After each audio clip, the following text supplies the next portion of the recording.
వినాయక చవితి శుభాకాంక్షలు అందరికీ. తర్వాత వచ్చి మోదకాలు చేశాను. మోదకాలు వీడియో పెడతాను. మోదకాలు ఎలా చేశానంటే ఒక్క నిమిషం వినండి, లేకపోతే మీకు తెలియదు, విసుగు అనుకోకండి, కొంచెం వినండి. మోదకాలు ఎలా చేశానంటే గ్లాసుడు నీళ్లు తీసుకుని మరిగించాలి.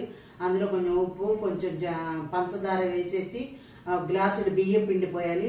ఒకటి నీళ్లు, ఒకటి బియ్యం పిండి పోసే బాగా మరిగాక పోసేసి కలిపెట్టాలి. కలిపెట్టాక ఆ నీళ్ళే సరిపోతాయి, మళ్ళీ పోయక్కర్లేదు. కొంచెం నెయ్యి వేసుకుని బాగా మర్దన చేయాలి. దాన్ని పక్కన పెట్టండి. ఈలోపు ఒక్క కొబ్బరికాయ చాలు. ఒక కొబ్బరికాయ కొట్టి దాన్ని ఏం చేయాలి, గ్రైండ్ చేయాలి. కూరతానికి ఇప్పుడు లేదు కదండి, నేనైతే కూరలేదు, గ్రైండ్ చేశాను. గ్రైండ్ చేసేసి బూర్లు ముక్కుట్లో వేసి ఒక గ్లాసుడు బెల్లం వేయాలి. వేసి కలిపేస్తూ ఉంటే కొంచెం గట్టి పడిపోతుంది బెల్లము. అదేమిటి కొబ్బరి లౌజు గట్టి పడిపోతుంది. దాన్ని పక్కన పెట్టండి. అప్పుడు ఇదేం చేస్తాము, ఒక్క నిమిషం.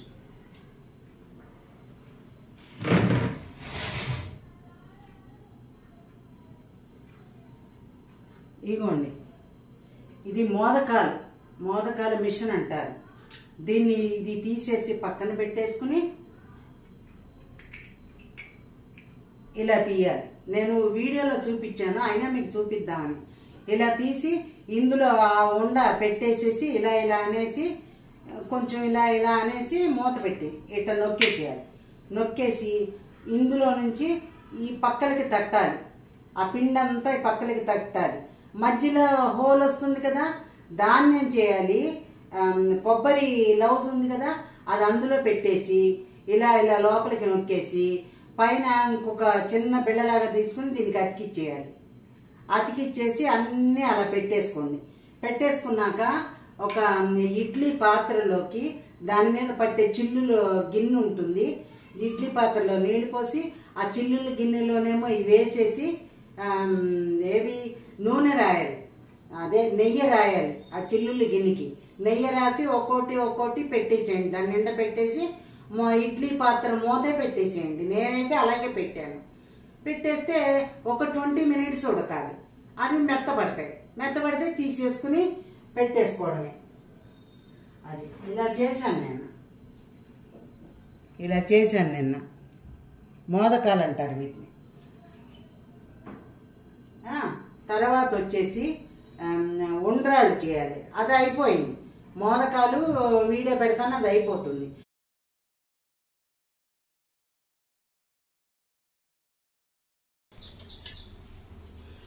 అదిగోండి బెల్లము, ఈ కొబ్బరి తురుమాలి అంటే పచ్చి కొబ్బరి మనం తురవలేమండి.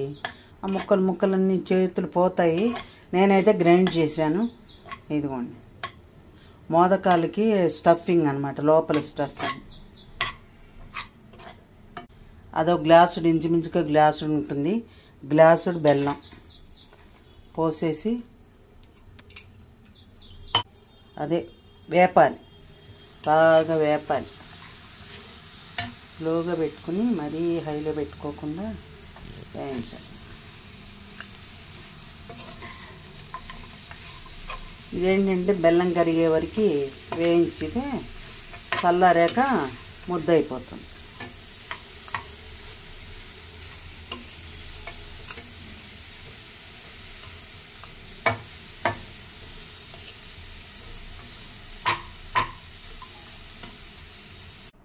ఇట్లా నెయ్యి రాసుకోవాలి.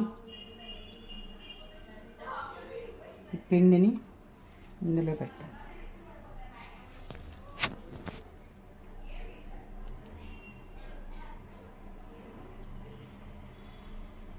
ఇట్లా మూసేయాలి.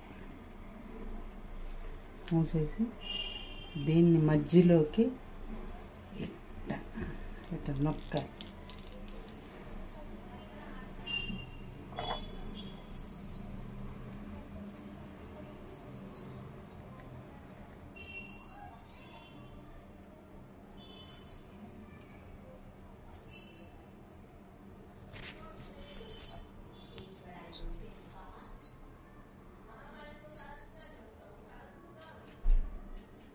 ఇది కొబ్బరి లౌజ్ ఇందులో పెట్టేసి చూసారా మోదకాలు రెడీ అయిపోయినాయి, బాగున్నాయి చూడండి.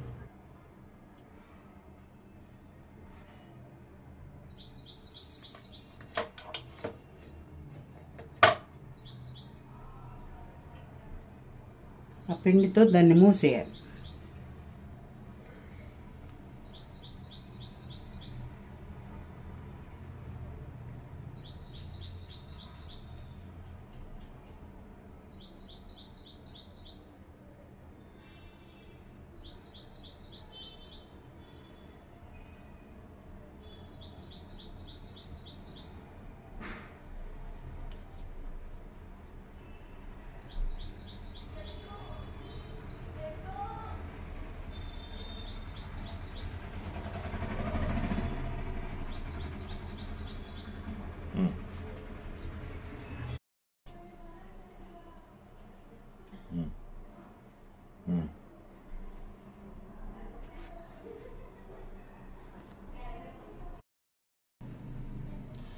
ఇదిగోండి, ఇదేమో ఇడ్లీ పాత్ర. ఇందులో నీళ్లు పోసి పైన ఆవిరిలో ఉడికించాలి. ఇప్పుడు చేసా కదా ఇవన్నీ ఇలా పెట్టాను, ఆవిరిలో ఉడికించాలి. ఒక 20 minutes అలా పెట్టాలనుకుంటా. చూస్తాను నేను కూడా. ఫస్ట్ టైం అండి, ఎంత బాగా వచ్చాయో చూసారా. ఫస్ట్ టైం ఎంత బాగున్నాయంటే బాగా వచ్చాయి. మీరు ఈజీగా చెప్పాను, మీకు ఈజీగా చెప్తాను, వీడియోలో పెడతాను, చూసి మీరు కూడా చేసుకోండి. సంకటహర చతుర్థి అవి వస్తాయి కదండి, వినాయక చవితే కాదు, వాటికి కూడా ఒకసారి చేసిన 21 చేసిన నైవేద్యం పెట్టుకోవచ్చు. చూడండి ఎంత బాగున్నాయో. దీన్ని ఏం చేశాను, మూత పెట్టాను. ఇదిగోండి, ఇదేమో ఇడ్లీ పాత్ర. ఇందులో నీళ్లు పోసి పైన ఆవిరిలో ఉడికించాలి. ఇప్పుడు చేసా కదా ఇవన్నీ ఇలా పెట్టాను, ఆవిరిలో ఉడికించాలి. ఒక 20 minutes అలా పెట్టాలనుకుంటా. చూస్తాను నేను కూడా.